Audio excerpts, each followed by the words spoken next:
Are you trying to establish your brand as a thought leader? Start a podcast, invite industry experts to be guests on your show, and watch your brand become the prime resource for decision makers in your industry. Learn more at sweetfishmedia.com. You're listening to B2B Growth, a daily podcast for B2B leaders. We've interviewed names you've probably heard before, like Gary Vaynerchuk and Simon Sinek, but you've probably never heard from the majority of our guests. That's because the bulk of our interviews aren't with professional speakers and authors. Most of our guests are in the trenches leading sales and marketing teams. They're implementing strategy. They're experimenting with tactics. They're building the fastest growing B2B companies in the world. My name is James Carberry. I'm the founder of Sweetfish Media, a podcast agency for B2B brands, and I'm also one of the co-hosts of this show. When we're not interviewing sales and marketing leaders, you'll hear stories from behind the scenes of our own business. We'll share the ups and downs of our journey as we attempt to take over the world. Just kidding. Well, maybe. Let's get into the show.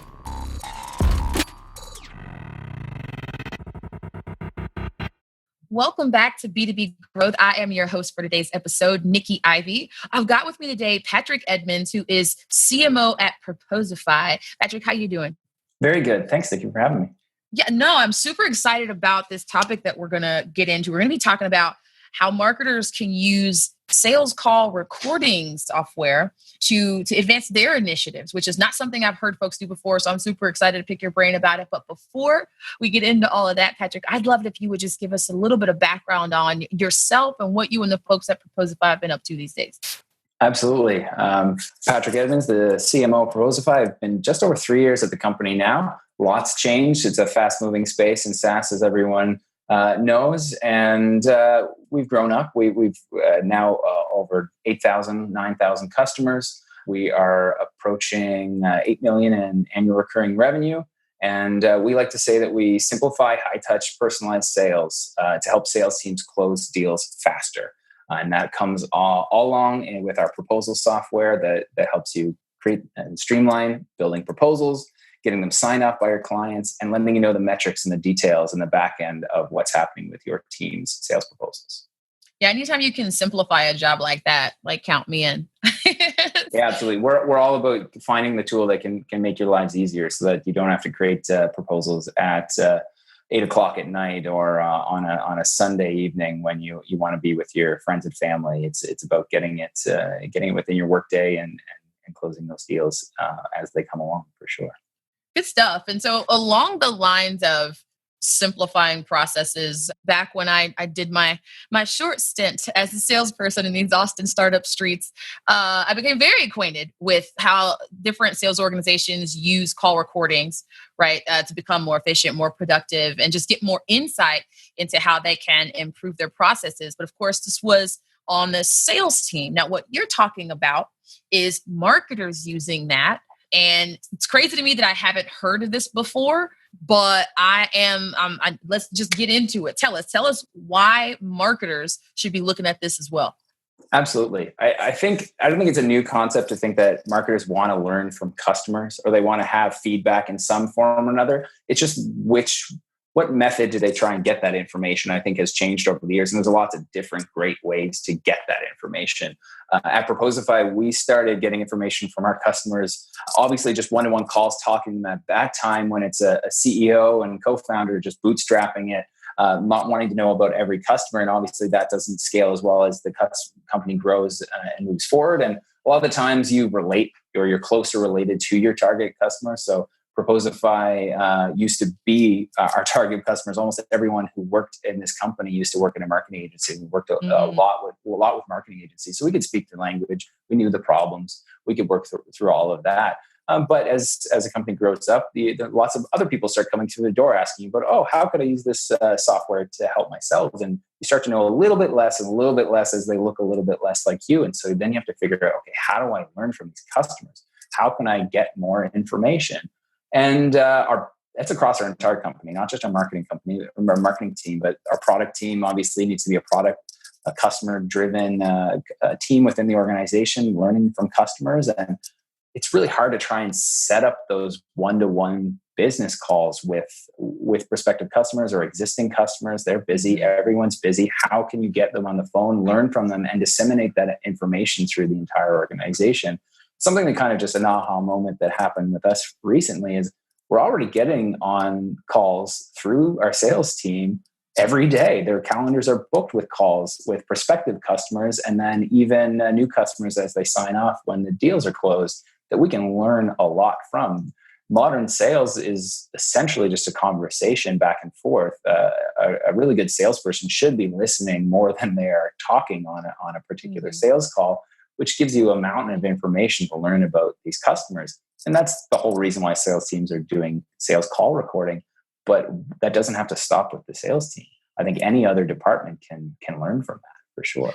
For sure. And I've had these conversations where some of the organizations that kind of were clued into this, where it'd be the marketing team sitting down with the sales team, and they would go around the room. I was actually a team of SDRs, and they would ask us, what are you guys hearing out there, right? What types of objections are you guys hearing? What are people liking? They would look for themes, but what would happen is from one salesperson or one rep to the next, right? They're getting a million different perspectives, which can be good. But if you're trying to just collect data and you're trying to find something that you can then, act on or make into a system, it's really tough for those marketers to figure it out versus doing what you're doing or what you're talking about doing, which is just going and listening to the calls and not trying to get what you can get from self-reporting from the sales folks. And there's these three specific things that you guys are really looking at that I want to get into. So persona mapping, objection handling, and then some things looking to the future as it pertains to product marketing. Start with persona mapping and what types of things you've been able to learn from that, from listening to calls.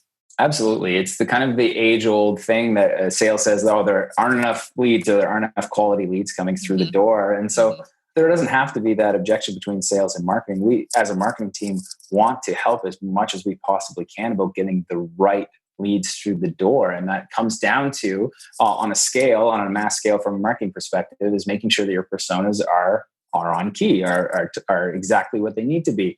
And in an organization like ours, we actually have a shared business model a little bit where we have self-service. Customers come through, a 14-day free trial, put in a credit card, but then we also have more of the traditional MQL to SQL kind of handoff as well. And so we're balancing those two worlds. And that's exactly what we would do. What you were just saying is, what are you hearing? What are people saying? What's not resonating? We have the data points of the job titles of people coming through, and we've created personas and lead scoring in order to do as best a job as we possibly can and get them through the door. But sometimes that anecdotal evidence is what you're missing.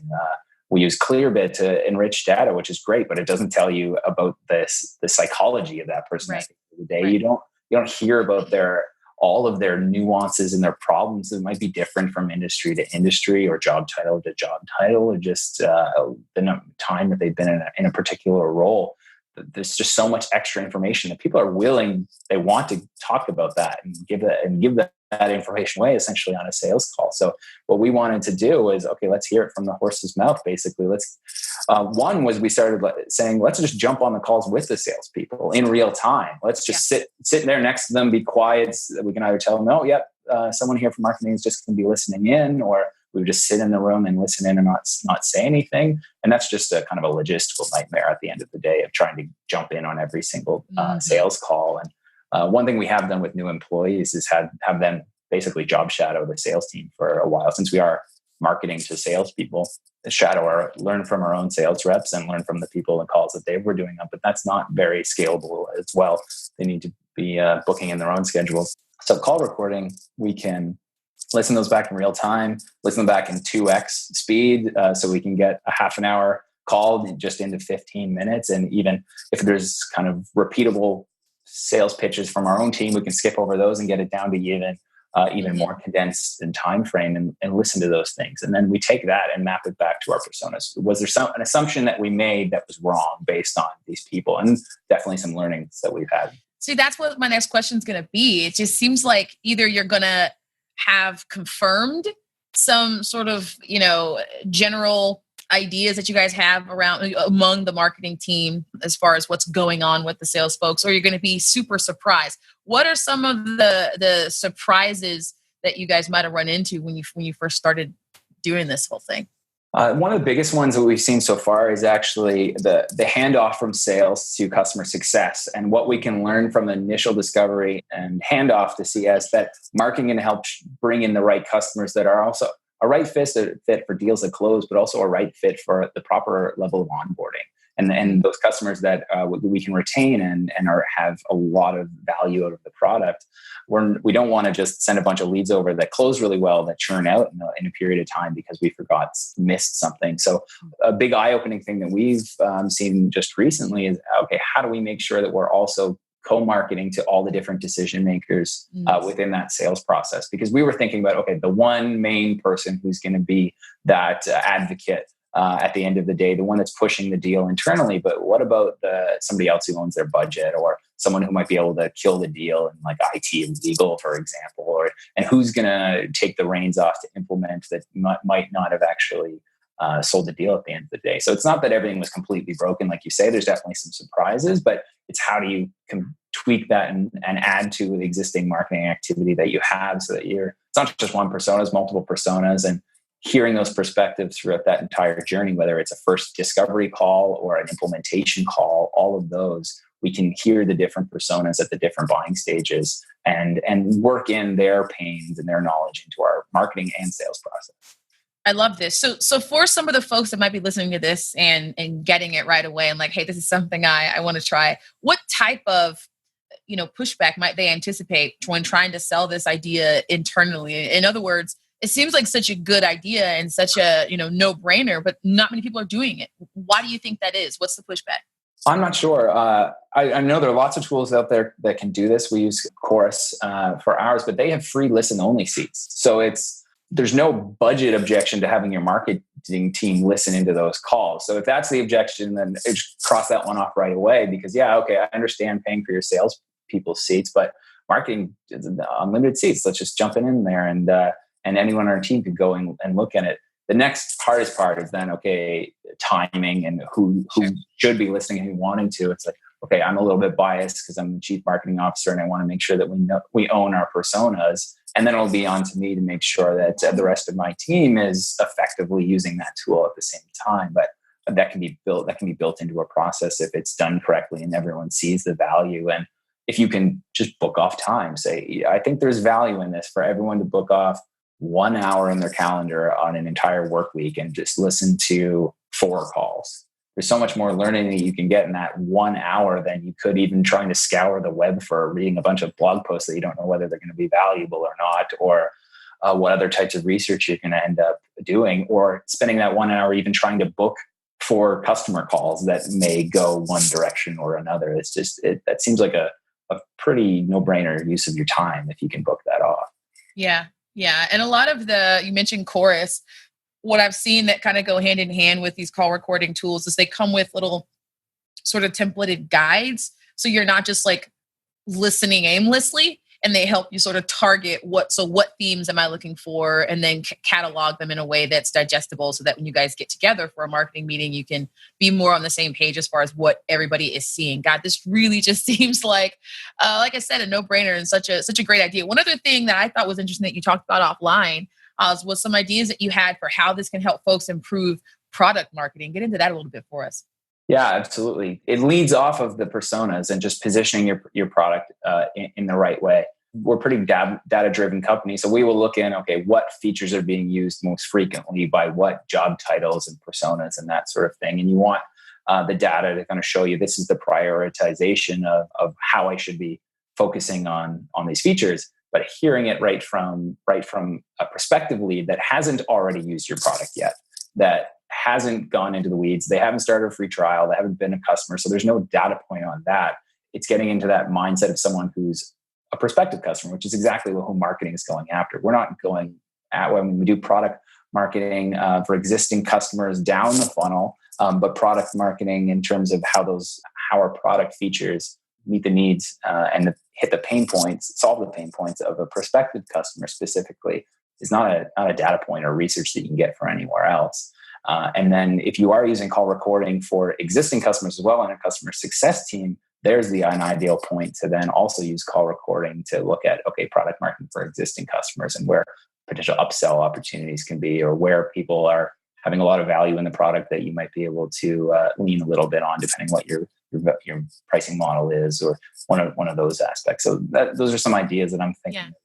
Yeah, it seems like, so I worked, it's now called WellSky, but it was a company called Kinzer, and they sold software to the home health industry to help manage electronic medical records. Anyway, there's as many different feature requests, right? For instance, right, in terms of product and product marketing, as there were, establishments that I spoke with, but there were themes. And so what I'm thinking about as you're saying that is the value of that to a product marketing team to be able to listen to those calls. Like you said, we're not even waiting for it to be existing customers asking for something.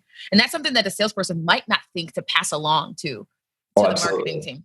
Product marketing and product too. So and product marketing and product. And so, the possibilities for how just this simple thing could really elevate an organization.